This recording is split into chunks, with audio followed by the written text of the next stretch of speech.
The great hum was the only god they had ever known. A constant, low-frequency vibration that permeated every deck of the vessel and settled deep in the marrow of their bones.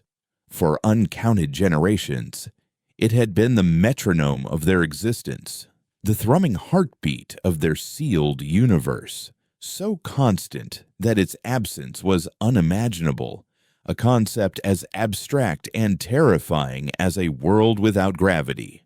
The sky above the sprawling, tiered city of the vessel's central habitat was a placid, unchanging dome of soft blue light, a lie so ancient and so complete that no one alive remembered the truth it was meant to conceal. History had eroded into myth, technical manuals into sacred texts, and the original mission of Project Lifeline had been forgotten, replaced by the simple, cyclical doctrine of the conductors: maintain the rhythm, honor the hum, and trust in the vessel's endless journey. Kalen was the keeper of the texts, a title that sounded far grander than the reality of his duty, which was to sit in the cold, silent dust of the core archive, painstakingly preserving brittle pages of schematics he barely understood, and logs written in a dialect of a language that was all but dead. He was a man made of ink stains and quiet observation, more comfortable with the ghosts of the past than the rigid certainty of the present. But lately, the ghosts had been restless. It began as a subtle shift in the hum, a discordant undertone that only someone like him, attuned to the finest nuances of the vessel's lifeblood, could perceive. It was a flutter, a momentary arrhythmia in the heart of their god, and it filled him with a cold, nameless dread. He reported it to the conductors, a council of 7 elders whose faces were as unmoving as the glyphs carved into their ceremonial staves. They had dismissed him with a placid wave. The great hum is testing our faith. Keeper, High Conductor Thale had said, his voice a smooth, practiced baritone. You must quiet your mind and listen to the song, not the noise. But the noise grew. It became a shudder that ran through the deck plates, a flicker in the eternal blue of the artificial sky.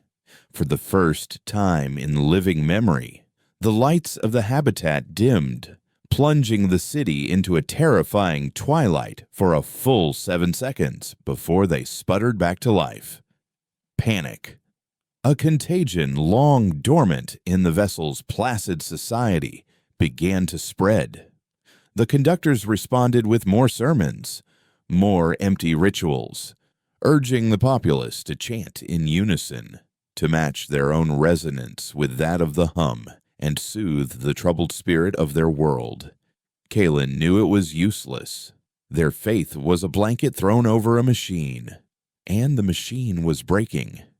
He abandoned his preservation tables and ventured deeper into the archive, into the forbidden sections where the oldest texts were kept, their bindings sealed with the conductor's wax sigil.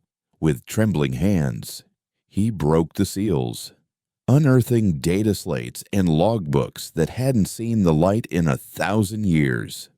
Most were corrupted, but one slate, connected to a trickle of auxiliary power, flickered to life.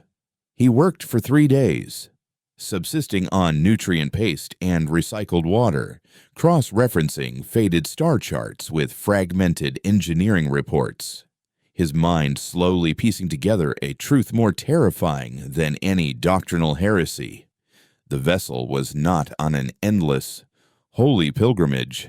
It was adrift, a catastrophic navigational error millennia ago, detailed in a frantic, half-finished log entry, had hurled their home into the empty, starless void between galaxies. They had not been journeying toward a divine destination. They had been lost, a forgotten bottle cast into a truly infinite ocean. The great hum was not the voice of a god. It was the sound of ancient engines, now failing.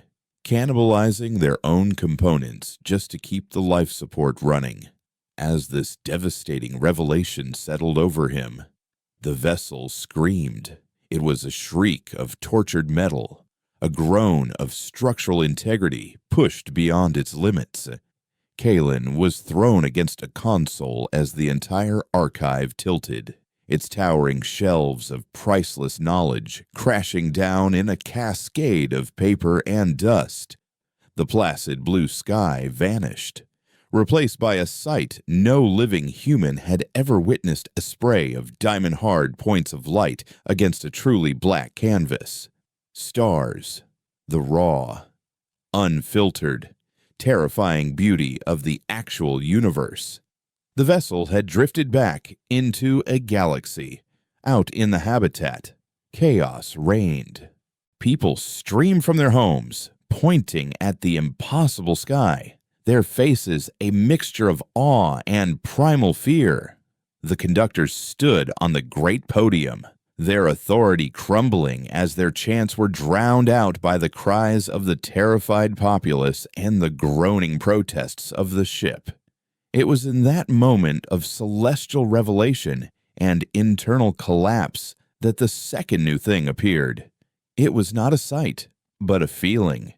A pressure building inside the skull, a high-frequency whine that vibrated behind the eyes. It was a silent invasion, a wave of pure information and intent that washed over the vessel, causing a wave of sickness and disorientation. People clutched their heads, falling to their knees as whispers that were not whispers echoed in their minds, showing them flashes of impossible geometries, of crystalline structures growing in perfect, terrifying unison. The conductors, in their ignorance, hailed it as the voice of their god at last, a divine song answering their prayers. Kalen knew better. Back in the wrecked archive, the last functioning long-range sensor, now miraculously within range of something to sense, was screaming its own warning. An object of unknown origin was approaching. He scrambled to the observation console, bypassing the habitat's main feed and peering through a dusty high-magnification lens.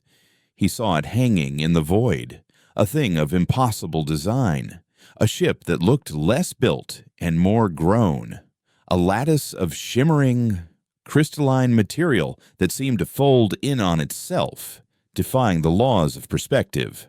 As he watched, a smaller piece of it detached, a sliver of light that moved with unnerving speed and purpose toward their home. It was a probe, and it did not knock. It passed through the vessel's degraded hull, shielding as if it were mist, its energy signature slicing through decks and bulkheads without slowing. The psychic pressure intensified.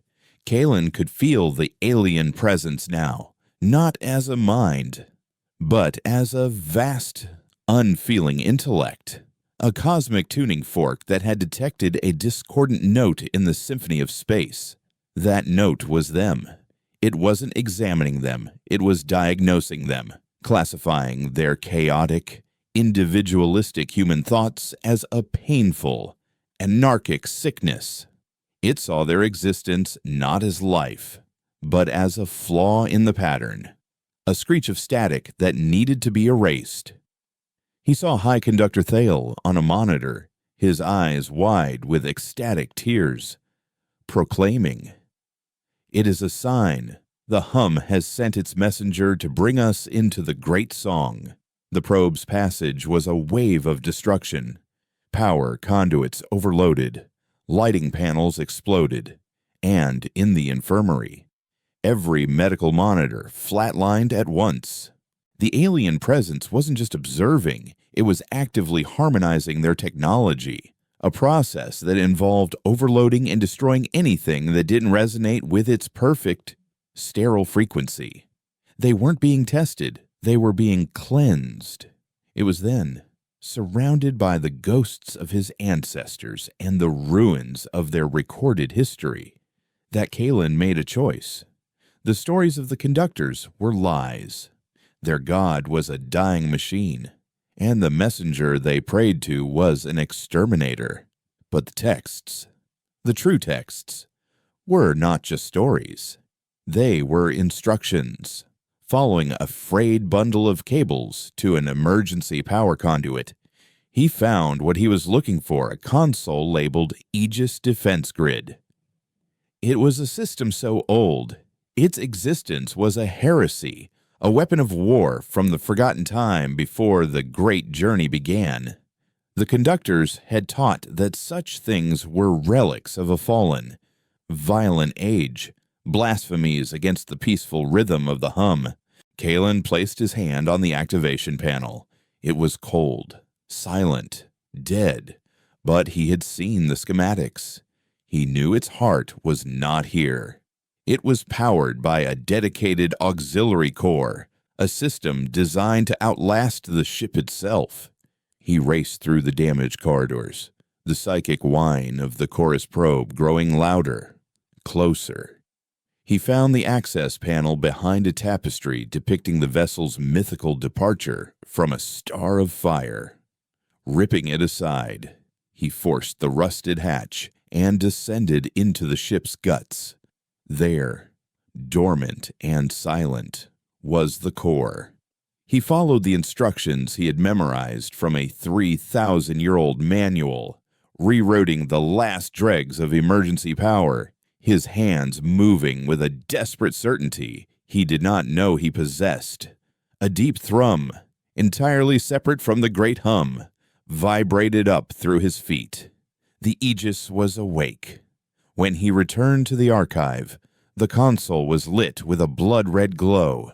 On the main viewer, the chorus probe had stopped its advance and was hovering directly over the habitat's central spire, pulsing with a light that seemed to be drawing the very energy from the city below. He brought the weapon system online. Only one was still functional: Kinetic Battery 01, a primitive mass driver, a cannon that fired a solid slug of super-dense metal. The targeting system was a mess, a blur of corrupted data, but he could see the probe, a shimmering wound in the darkness. "Keeper, what are you doing?" High Conductor Thales' voice, laced with fury and fear, crackled over an emergency comm. "You are disrupting the communion. You are silencing the divine song." Kalen looked at the screen, at the alien ship that saw his entire race as a discordant sound to be silenced. He looked at the faces of his people, lost in a lie for millennia, about to be extinguished by a truth they couldn't comprehend. "No," Kalen whispered, his hand closing over the firing stud. "I'm teaching them one of ours." He fired. There was no sound in the vacuum of space, but on the bridge, the magnetic launch was a deafening clang. A single, violent chord of defiance struck against the universe. The slug, a simple, brutish piece of metal, tore through the void. The chorus probe, for all its esoteric power, had no defense against something so crude, so direct. The impact was an instantaneous detonation of crystal and light. The psychic pressure vanished, cut off as if a switch had been thrown. A collective gasp went through the habitat as the whispers in their heads fell silent. For a moment, there was nothing but the steady, failing rhythm of the great hum and the sight of the glittering debris of the alien probe slowly tumbling in the starlight. The silence was broken by the long-range sensor, which began to wail, a shrill, terrified cry that signaled not one contact, but hundreds. On the viewer, Kalen saw the main chorus ship, the crystalline lattice, begin to change, its shimmering facets, once placid, now pulsed with a focused, angry red light. It was no longer diagnosing a sickness. It had been wounded, and its vast, silent, unified mind had turned its full, undivided attention toward the source of its pain. The people in the habitat turned from the sky and looked toward the monitors broadcasting Kalen's feed from the archive. They saw the quiet keeper, the man of dust and paper, standing before a crimson console of war, his face illuminated by the glare of an entire alien fleet preparing to strike.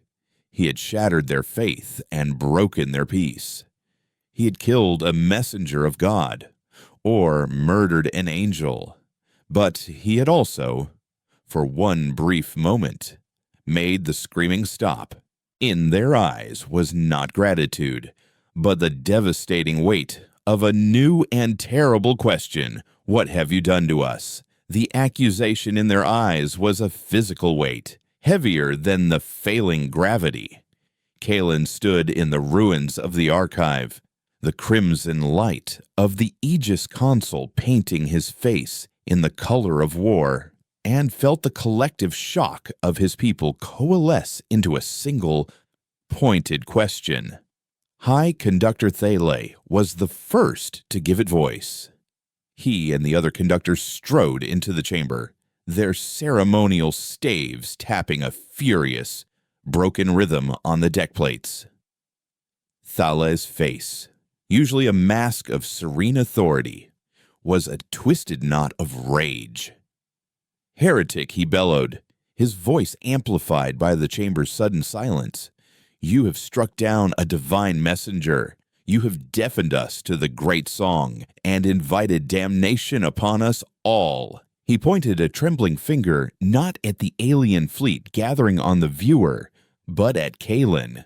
"You, Keeper, have doomed us with your blasphemous pride.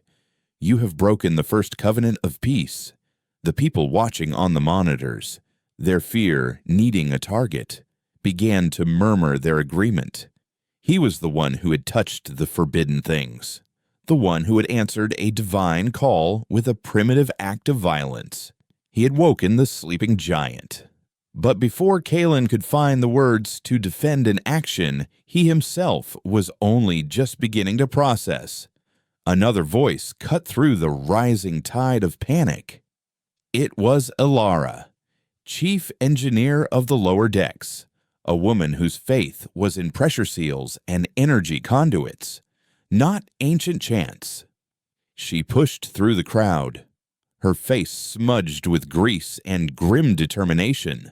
The divine messenger was systematically disabling our life support. "Conductor," she said, her voice sharp and clear. It overloaded 3 primary energy junctions and was siphoning power directly from the habitat's atmospheric regulators. In another hour, we would have been breathing vacuum. The Keeper didn't doom us. He bought us time. Thale sputtered, his dogma useless against her cold, hard data. Lies. The workings of the gods are not for you to interpret. Engineer Ilara ignored him, her gaze fixed on Kalen. "The texts you keep," she said, her tone less an accusation and more a demand. "They contain more than schematics for that canon. Don't they? They speak of the before time. They speak of war." Kalen nodded slowly, the weight on his shoulders shifting from guilt to responsibility. "They do," he confirmed, his voice finding its strength. The vessel was not always a pilgrimage. It was a battleship. Project Lifeline was not an exodus. It was an escape. We were a species at war, and we lost. The truth, unspoken aloud for the first time in centuries, was a second shockwave, more profound than the first. The conductors recoiled as if struck.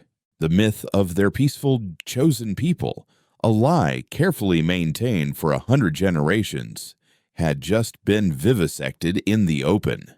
The Chorus fleet, however, did not wait for their philosophical crisis to resolve. On the main viewer, the crystalline ships began to move, arranging themselves into a vast, perfect geometric formation, a net of cold light preparing to close around them. The long-range sensors wailed again as the lead ship emitted a pulse of energy. Not a weapon, but a signal. The pressure returned, 1,000 times stronger than before, a psychic tsunami that crashed over the vessel. It was not a whisper this time. It was a voice, a chorus of millions, speaking as one inside every human mind. The voice was calm, melodic, and utterly devoid of malice. It did not threaten. It explained, "Your existence is an error, a chaotic resonance. Your individuality is a sickness. Your thoughts are noise. Cease your struggle. Join the silence. We offer you peace. We offer you an end to the pain of being." A wave of profound, soul-crushing despair washed through the ship. It was a weaponized nihilism, a frequency of pure hopelessness. People slumped to the ground, the will to fight, to live, draining from them like blood from a wound. The conductors were the first to succumb, falling to their knees, their faces streaked with tears of rapturous surrender. The great song, Thale wept. It calls us home. Kalen felt it too. The allure of the silence, the sweet promise of an end to fear and uncertainty. The ghosts of the archive whispered to him, telling him his work was done, that he could finally rest. But the part of him that had spent a lifetime with the dead, the part that had touched the ink of his ancestors and felt the frantic pulse of their final, desperate words, refused to be silenced. He fought back, focusing on a single, stubborn thought: they were wrong. Individuality wasn't a sickness, it was their strength. Their noise was the sound of life itself. "Ilara," he yelled, his voice sounding thin against the mental hurricane. The central broadcast system. "Can you amplify a signal from this console?" Ilara was on her knees. Her hands pressed to her temples, but her eyes were still clear. Her will a bastion of pure pragmatism. "Amplify what another cannon shot. They're in our heads." "Kalen, no." He grunted, forcing his way back to the main archive console, his mind a battlefield, not a weapon, a story. He keyed in a command, his fingers clumsy, his vision blurring.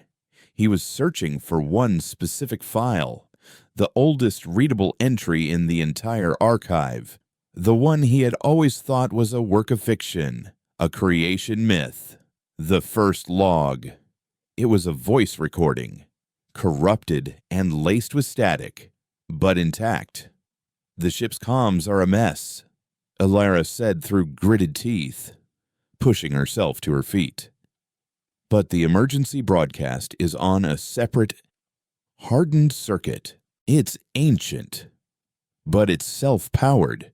If you can get me a signal, I can make the whole vessel hear it." Kalen found the file and rerouted the output, the psychic song of the chorus reaching a crescendo in his mind, promising him a quiet, painless oblivion. Let go. Be one. Be nothing. He slammed his fist down on the broadcast command. For a moment, nothing happened. Then, a new sound entered the cacophony. A sound not of perfection, but of imperfection. A sound of static, of age, and of a single, tired, human voice. It crackled to life from every speaker, every comm panel, every monitor on the vessel. A ghost speaking from the dawn of their long night. Log entry 1. The voice said, "Weary but resolute. This is Captain Eva Rostova of the Alliance Starship Retribution. My ship is gone. Earth is gone. Everything we knew is gone. They call themselves the Chorus, and they do not conquer. They erase. They turn worlds to glass and minds to silence." The effect was immediate. The single, defiant human voice, full of pain and history, was a discordant note in the chorus's perfect song. The psychic pressure lessened as people lifted their heads, their own chaotic, individual minds latching onto this new signal, this anchor in the storm of despair. We were not peaceful. Rostova's voice continued, crackling across millennia. We were explorers, scientists, poets, and soldiers. We fought with each other. We loved. We hated. We built towers to the heavens and then tore them down. We were a glorious, chaotic, beautiful mess. And we refused to be silenced. Alara, working with frantic energy, had managed to bypass the main comms and was now patching the signal directly into the Aegis console. I can broadcast it outwards. She yelled over the din. It's a weak signal. But maybe do it, Kalen ordered. The ancient words of their last captain, their forgotten ancestor, shot out from the vessel, a tiny pinprick of defiant noise directed at the silent, geometric gods who had come to erase them. I have gathered the survivors, the voice said, its strength growing. 10,000 souls aboard this vessel, this last-ditch ark we are now calling Lifeline. Our mission is no longer to win a war, but to survive it. We will carry the memory of all we were into the long dark. We will endure. And if humanity is to be nothing more than a ghost, then we will be the loudest, most stubborn ghost the universe has ever known. Rostova out. The recording ended, leaving a hiss of static in its wake. But the chorus's song had been broken. The spell was shattered. The people of the vessel were on their feet again, their eyes no longer filled with despair, but with a dawning, terrible fire. They had been given a new story, a true story, and it had transformed them. They were not pilgrims who had lost their way. They were the last survivors of a galactic war, the descendants of the defiant, the stubborn, the beautifully chaotic. High Conductor Thala stared at Kalen, his face a mask of horrified comprehension. The faith he had dedicated his life to was not just a lie. It was a cage. And Kalen had just handed every prisoner the key. On the main viewer, the chorus fleet responded. Their melodic, psychic assault ceased, and the angry red light returned, more intense than before. Their attempt at a peaceful, mental cleansing had failed. The static of humanity had refused to be tuned. A new communication came from the alien fleet, not to their minds, but to their screens. It was not a language of words, but of pure mathematics and intent. The message was simple: a clinical, final diagnosis. Error identified. Individuality classified as a contagion. Protocol shifted from harmonization to sterilization. The geometric lattice of the fleet began to shift again. And this time, there was no mistaking the intent. Weapon ports, previously hidden within the crystalline structures, opened like 1,000 unblinking eyes. The chorus had tried to sing them into oblivion. Now, they were simply going to burn them out of the sky. Kalen looked at Alara, whose face was grim but steady. He looked at the faces on the monitors. No longer a placid flock, but a hardened, terrified, and furious crew. They had a name for their enemy. They had a history. They had a purpose. They had about 5 minutes to live. Ilara, Kalen said, his voice calm, the voice of a keeper who had finally understood the true weight of the knowledge he protected. Get me access to the ship's navigation. The conductors taught that the great hum was a song of praise. Captain Rostova's logs say the engines of the Retribution were designed to do something else entirely. Her eyes widened in understanding. "You want to move the vessel, no," Kalen said, turning his gaze to the approaching fire. "I want to remind it how to fight." The shift from a congregation to a crew was a violent, chaotic metamorphosis. The chorus's ultimatum, the cold, mathematical promise of sterilization, was a death sentence that vaporized the last vestiges of the conductor's authority. People didn't just stop listening to them, they shoved them aside. Their placid faith replaced by the far more urgent religion of survival.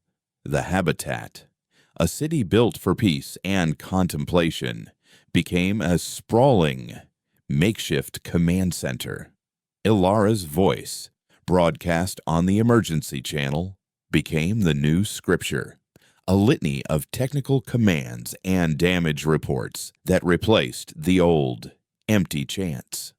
"All engineering guilds to Junction 7. We need to bypass the primary coolant system and vent plasma directly to the aft shields fabricators. I need every scrap of titanium alloy you have. We're reinforcing the forward bulkheads. Medics, prepare for mass casualties." Her orders were a bucket of ice water, shocking the populace out of their existential terror and giving them a purpose. They responded with the desperate, nerve-focused energy of a people who had just been told their entire history was a lie and their future was measured in minutes. Kalen, now the unwilling nexus of their newfound past, worked alongside Ilar in the archive, which had become the vessel's de facto bridge. The Aegis console was their only window to the war, and Captain Rostova's logs were their only guide. "She mentions a breaker formation," Kalen said, his fingers flying across the console, pulling up fragmented tactical files. It was a last resort maneuver for the Retribution. It rerouted nearly all power from life support and artificial gravity into the main drive. Ilara looked up from a schematic, her face pale in the console's glow. It would be a controlled demolition. The structural stress would tear the ship apart in minutes. We'd be venting atmosphere from 100 microfractures. It's suicide. It's also our only chance to dodge the opening volley, Kalen countered, pointing to the Chorus fleet on the screen. The crystalline ships were now glowing, their weapon ports accumulating a charge that was causing visible distortions in space around them. They expect us to be a stationary target. They've never seen the ship move like a warship because it hasn't in 3,000 years. We have to show them its teeth. Ilara chewed her lip, her engineer's mind calculating the impossible odds.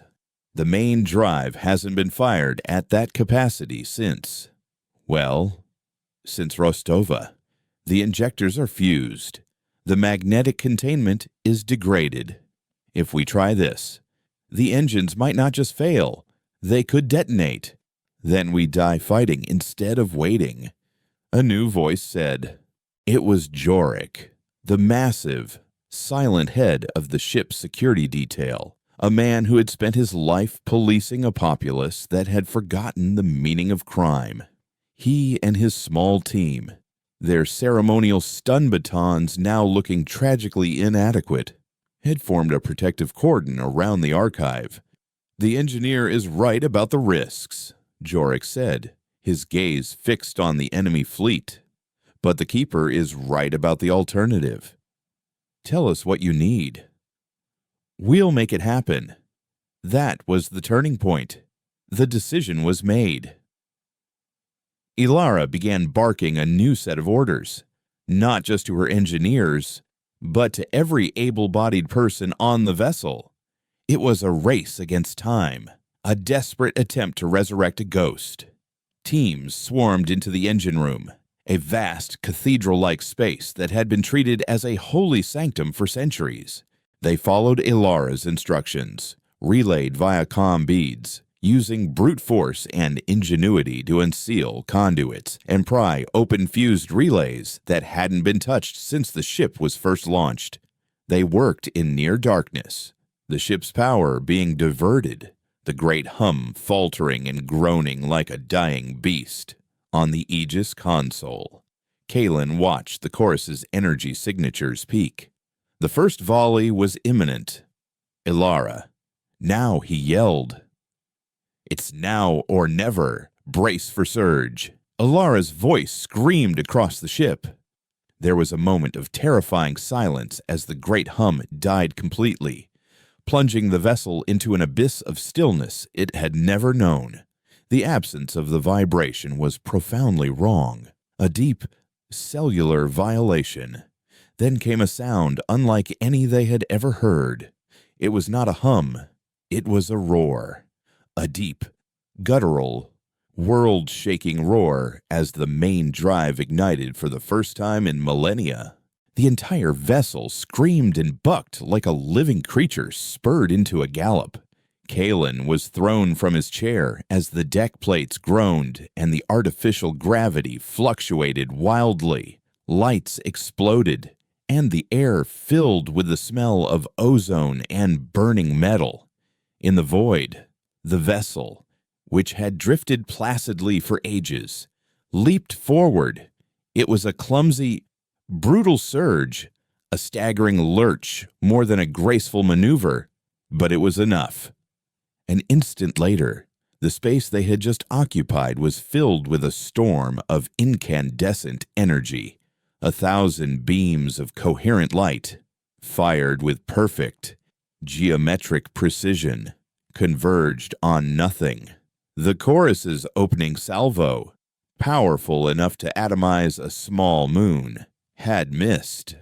The cheer that went up through the ship was raw and primal, the first truly unified sound of their new existence. They had dodged the fist of God. But their celebration was short-lived. The stress of the maneuver was catastrophic. Alarms blared from every console. Ilara's voice was strained, fighting to be heard over the cacophony. Hull breaches on decks 4 through 9. We're venting atmosphere. Main containment field is fluctuating at 40%. The drive is overheating. The chorus fleet. Its cold calculations, momentarily disrupted by their unexpected agility, began to adapt. The perfect formation broke, and smaller, faster crystalline ships, like shards of the parent vessels, detached and began to swarm toward them, their movements swift and predatory. "They're launching fighters," Jorik reported, his voice tight. "Kinetic Battery 1 is reloaded," Kalen announced, his hands already on the controls. "But their formation is too dispersed. I can take out one, maybe two." "Not enough," Ilara said grimly. "We can't outrun them, and we can't outgun them. That first jump was a one-time miracle. The engines won't take another surge like that." A grim silence settled in the archive. They had survived the thunder, but now they faced the storm. It was then that Kalen remembered another part of Rostova's log, a desperate, fragmented entry made during her final battle. Chorus adaptation is their strength, but it's also their weakness. Their unity is total. Disrupt the pattern, and the whole edifice trembles. We tried to break their signal, but what if we gave them a new one? Something they couldn't process, Ilara, Kalen said, his mind racing. "Captain Rostova's broadcast, the one we sent out. Can you isolate the raw biometric data from her voice? Her voice print, vocal resonance. What for the chorus processes information? Right, it classifies it. It tried to classify us as a contagion. Let's give it something it can't classify. Not a weapon, not a threat, not a plea, just a person. The raw." chaotic, biological signal of a single human being. It was a mad idea, born of desperation and a keeper's faith in the power of a story. Ilara, however, didn't question it. She was already working, her fingers a blur on her console, extracting the ancient data from the audio file. "I have it," she said after a tense minute. "A raw biosignature. It's a mess of complex, asymmetrical waveforms. What do I do with it?" "Route it to the Aegis," Kalen commanded. "We're going to broadcast it on a wide band. But I'm going to use the main cannon's targeting laser to focus a tightly compressed beam of that signal directly at their command ship." "You're going to talk to them?" Yorick asked, incredulous. "No," Kalen said, his eyes on the lead chorus vessel. "I'm going to make them listen." He aligned the targeting laser, not firing the weapon, but using its focused energy as a carrier wave. Ilara pushed the signal through.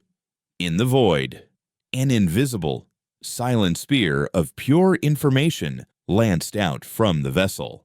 It wasn't a communication. It was an injection.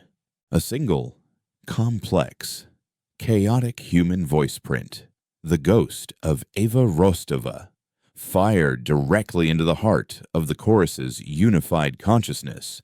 For a second, nothing changed. The swarm of alien fighters continued its deadly approach. Then fixes, the entire chorus fleet stuttered. The angry red light pulsing from their crystalline hulls flickered, shifting to a confused, oscillating pattern of blues and greens. The fighters, which had been moving with the fluid, coordinated grace of a flock of birds, suddenly lost their cohesion. Some veered off course. Others slowed, their movements becoming erratic and clumsy. On the bridge, the psychic pressure, which had been a constant, ambient threat, vanished entirely.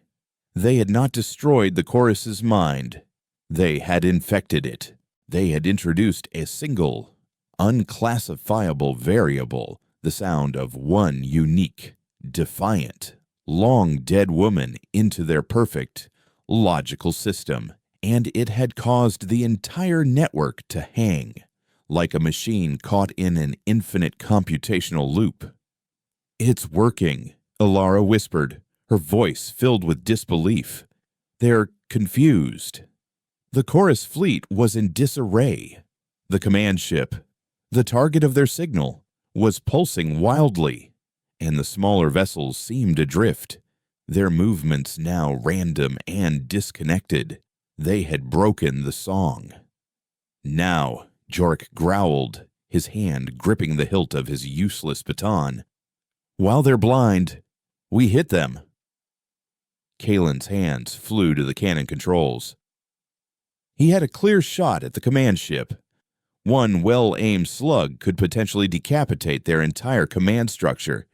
It was the perfect military solution. But he hesitated. He looked at the confused, flickering lights of the enemy fleet and saw not a monster, but a system in crisis. Rostova's final log entry echoed in his mind. They do not conquer. They erase. They were not evil. They were an alien form of order, and his people were, to them, a form of chaos. To fire now would be to prove them right, to confirm that the only response to something different was violence. "Kalen." "What are you waiting for?" Yorick demanded. "Fire." Kalen took his hands off the console. "No." Ilara and Yorick stared at him. "What do you mean?" "No," Ilara asked. "This is our chance. If we fire," Kalen said, his voice quiet but certain, "we become exactly what they think we are, a chaotic force that must be sterilized. We just showed them that we're something they don't understand. Now we have to show them that we're not a threat." He turned to the comms. "Ilara, shut down the broadcast." Jorik, stand your men down. We are not firing another shot." He looked at the bewildered fleet, a vast, powerful entity now paralyzed by the ghost of a single human voice. They had won the battle not with a weapon, but with an idea. But as the chorus fleet floated, silent and confused, a new signal appeared on the long-range sensors. It was faint, distant, and of a completely different origin. It was not the clean, crystalline signature of the chorus. It was messy, chaotic, and radiating a technological signature that was disturbingly, impossibly familiar. It was human, and it was coming for them. The new signal was a discordant note in the stunned silence of space, a third party arriving at a duel that had just ended in a stalemate. Ilara was the first to analyze it, her face tightening as the data scrolled across her screen. "The energy signature is antiquated," she murmured, her voice a mixture of confusion and disbelief. "It's a fusion drive, but a model that predates even the Retribution. The comms are broadcasting on old Alliance military frequencies, but they're heavily encrypted. It's human. Kalen. There's no doubt, but it's old." On the main viewer, a new icon appeared, a single ship emerging from the darkness at the edge of the sensor range. It was not the elegant, terrifying crystal of the chorus. This vessel was brutally pragmatic, a wedge-shaped hulk of gray, scarred metal that bristled with weapon emplacements. It looked less like a ship and more like a fortified asteroid that had been crudely fitted with engines. As it drew closer, its design became clearer, a patchwork of different technologies. A Frankenstein's monster of a starship, held together by sheer, stubborn will. A message arrived, a burst of heavily compressed data that the vessel's ancient system struggled to decrypt. After a tense minute, the translation appeared on the screen, the blocky, utilitarian text of a forgotten military protocol. "Unidentified vessel. You are encroaching on a humanity preservation zone. State your origin and allegiance. You are ordered to power down your weapons and prepare for boarding. Non-compliance will be met with terminal force. You have been warned." The message was signed Warden Captain Valerius, aboard the HPS Bastion. The title was meaningless to them, but the tone was unmistakable. It was not a greeting. It was a command. "Humanity Preservation Zone." Jorik scoffed, his hand reflexively going to the sidearm he'd salvaged from the old armory. They sound more like prison guards than rescuers.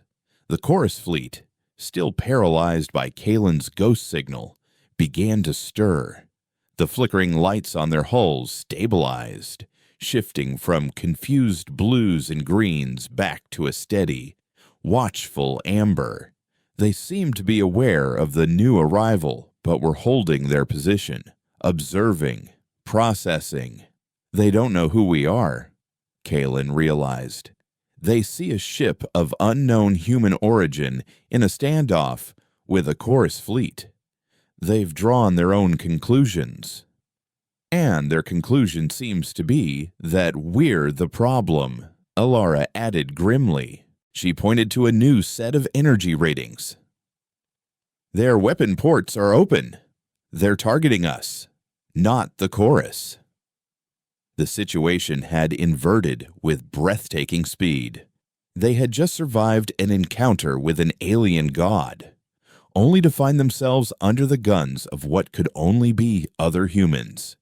Kalen opened a channel, overriding the military protocol with a simple, open broadcast. "This is Keeper Kalen of the Vessel Lifeline," he said, his voice echoing in the tense silence of the archive. "We are the descendants of the crew of the Alliance starship Retribution. We are civilians. We are not hostile. We require no assistance, only passage." The reply was instantaneous. No longer a text block, but a voice. It was a man's voice, rough and gravelly, laced with the weariness of 1,000 battles. Lifeline retribution. The voice was laced with a dark, cynical amusement. Fairy tales. The retribution was a ghost ship, a myth. We are the only true inheritors of Earth's legacy. We are the Wardens. A visual channel opened. The face that appeared on the screen was that of a man who looked as scarred and weathered as his ship. His head was shaved. His face a roadmap of old burns and faded tattoos, the most prominent being a stylized, weeping earth beneath his left eye. This was Warden Captain Valerius. You broadcast an Alliance captain's biosignature and managed to stun a chorus fleet. Valerius continued, his eyes cold and appraising. "Impressive, but that ghost you weaponized, that's our history, not yours. We have been fighting the Chorus the Silencers, as we call them, for 500 years. We preserve the last remnants of pure strain humanity from their plague of silence. And we do it by enforcing one simple rule: no one makes contact. No one broadcasts. No one draws their attention. A rule you just violated on a galactic scale." "We were defending ourselves," Kalen countered, his voice steady. "They found us. We had no choice." "There's always a choice," Valerius snarled. "You could have died quietly. You could have accepted the silence. Instead, you shouted into the dark. You rang the dinner bell. Now, because of you, this entire sector is compromised. The Silencers will bring a sterilization fleet here, and there are hidden colonies, preservation caches, that you've just put at risk."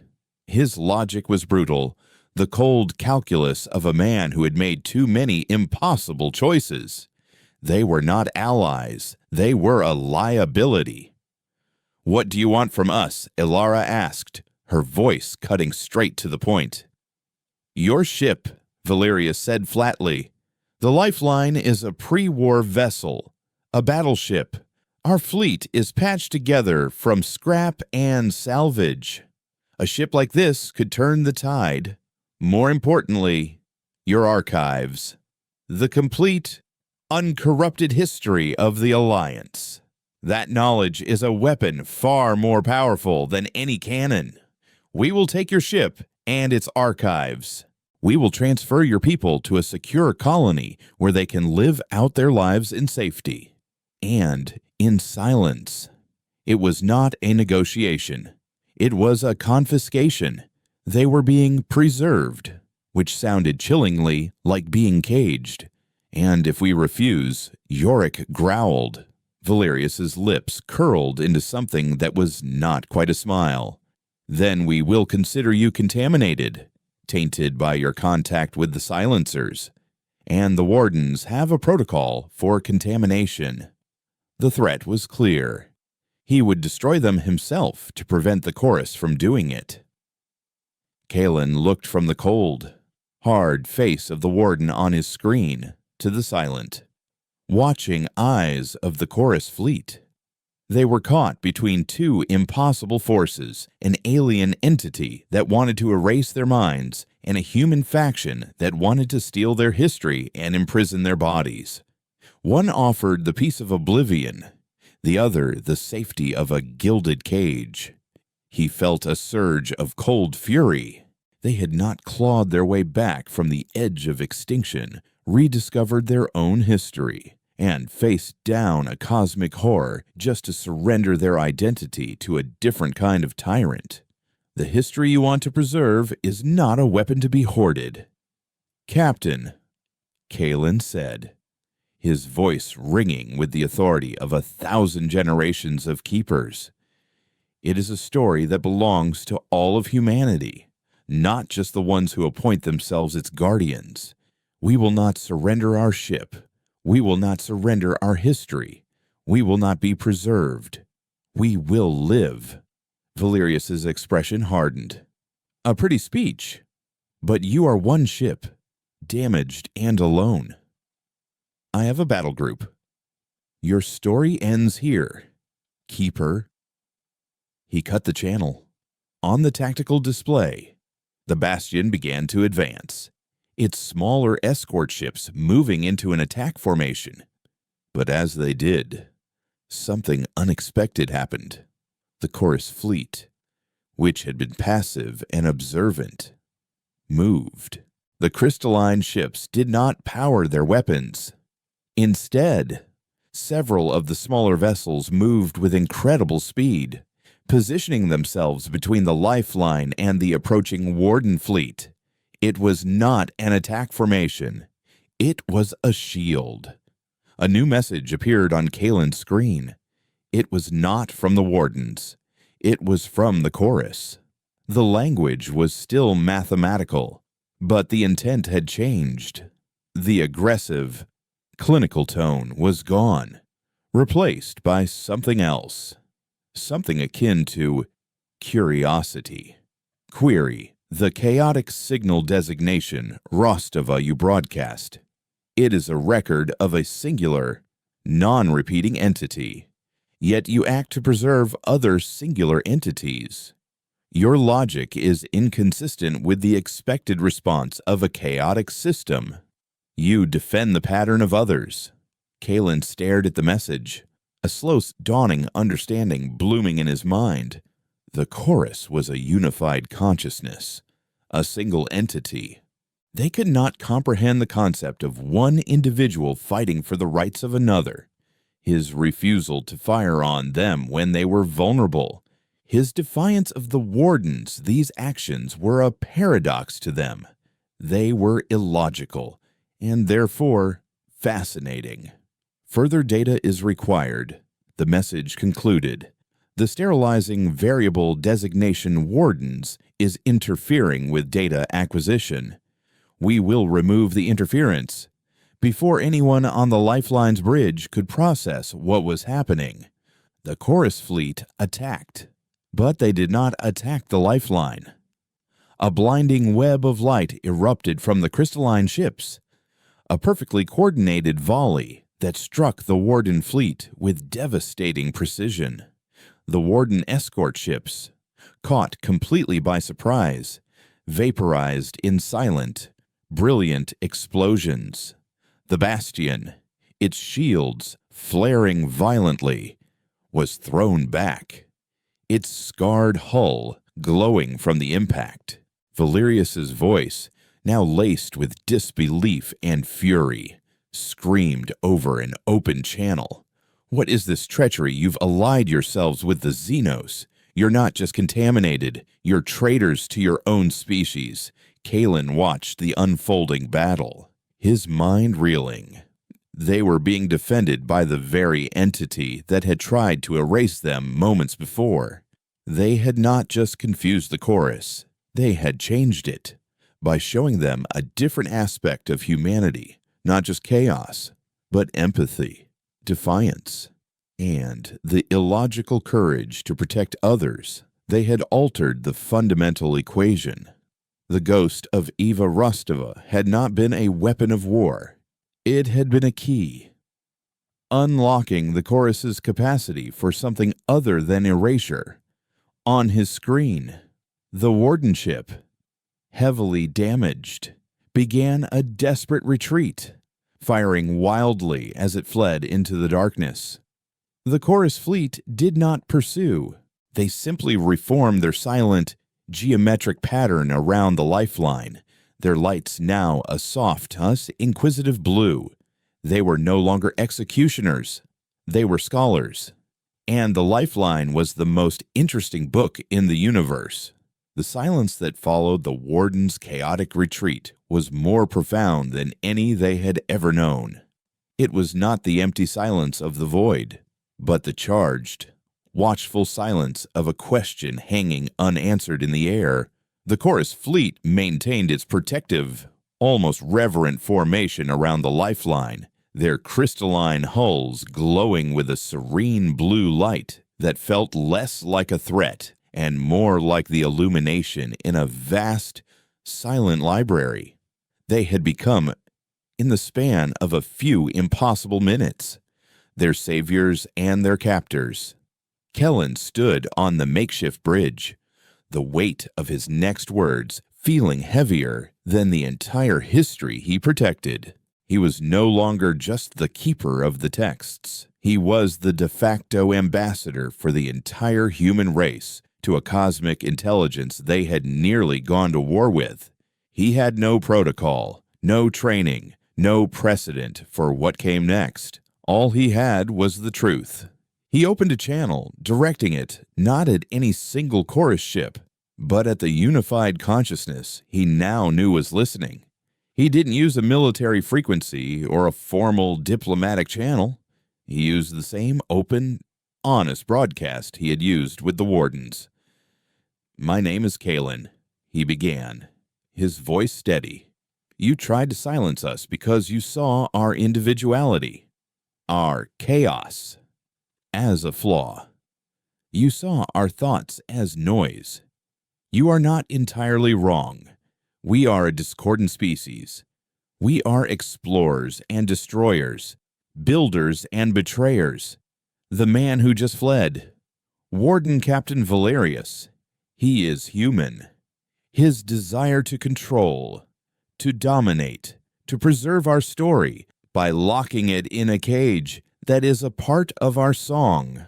But the voice you heard, the ghost of Captain Eva Rostova, her defiance, her will to protect her people, her refusal to be silenced, that is also our song." He paused, letting the words transmit, letting the silent, alien mind process the paradox he was presenting. "You say our logic is inconsistent. You are right. Our defining trait is not logic. It is choice. We can choose to be wardens, or we can choose to be lifelines. We can choose to be a chaotic noise that must be silenced, or we can choose to be a chorus of our own, made of many different voices singing in harmony. We have been adrift for so long. We have forgotten our own song. You have shown us what we look like from the outside. Now, let us show you who we can be from the inside." It was a plea, an explanation, and an invitation all at once. The response, when it came, was not a mathematical equation or a tactical query. It was a single, projected image, beamed directly into the main viewer of the lifeline. It was a star chart, but it was unlike any Kalen had ever seen. It was a three-dimensional rotating map of the galaxy, and on it were two sets of glowing points. One set, a network of angry red dots, represented the Warden fleet and their hidden preservation colonies, a scattered, fearful diaspora clinging to a rigid, isolationist past. The other set was a smattering of fainter, softer lights, some flickering, some steady.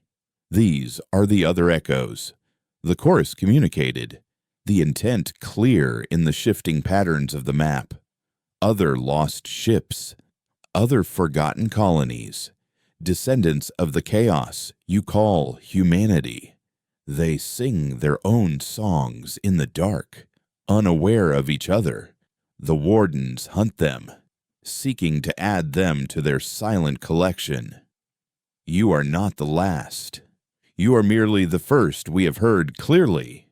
The revelation was a thunderclap.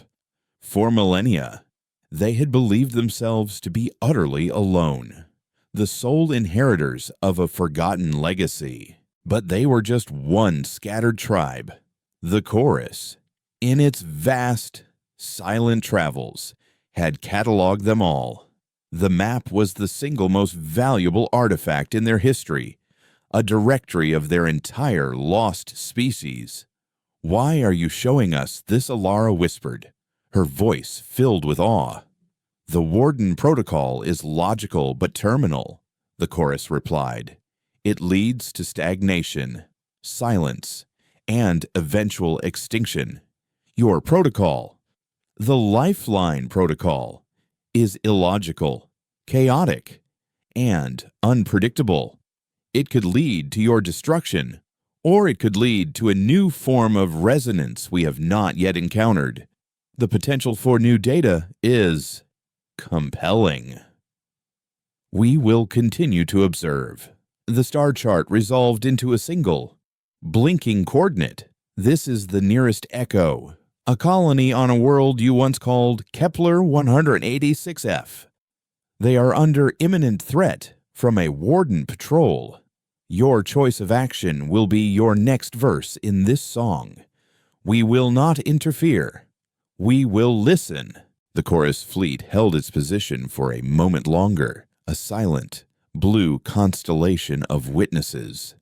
Then, as one, the crystalline ships began to dissolve, not warping or flying away, but simply fading, their light receding back into the fabric of space until they were gone, leaving the Lifeline alone once more in the quiet dark.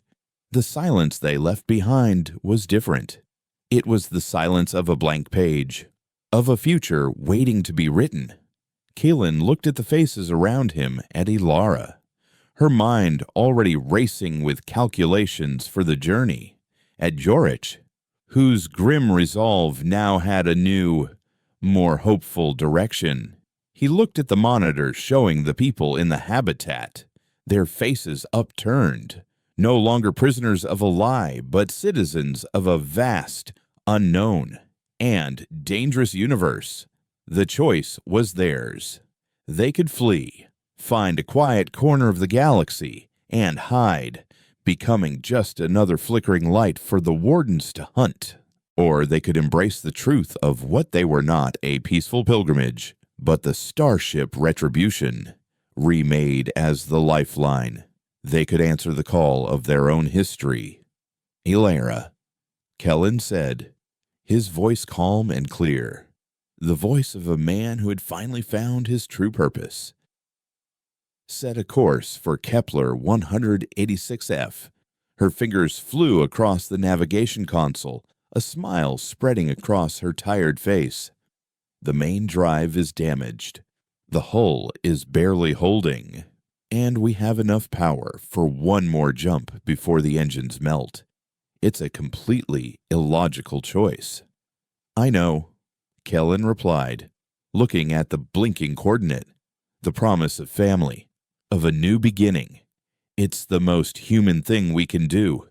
The great hum returned, but it was different now. It was not the placid, unchanging song of a god in a machine.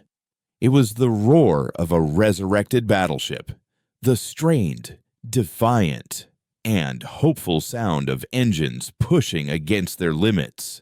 The vessel, no longer adrift, leaped into the unknown, not as a bottle cast into the ocean, but as a messenger, a rescuer, a single chaotic voice, ready to build a chorus.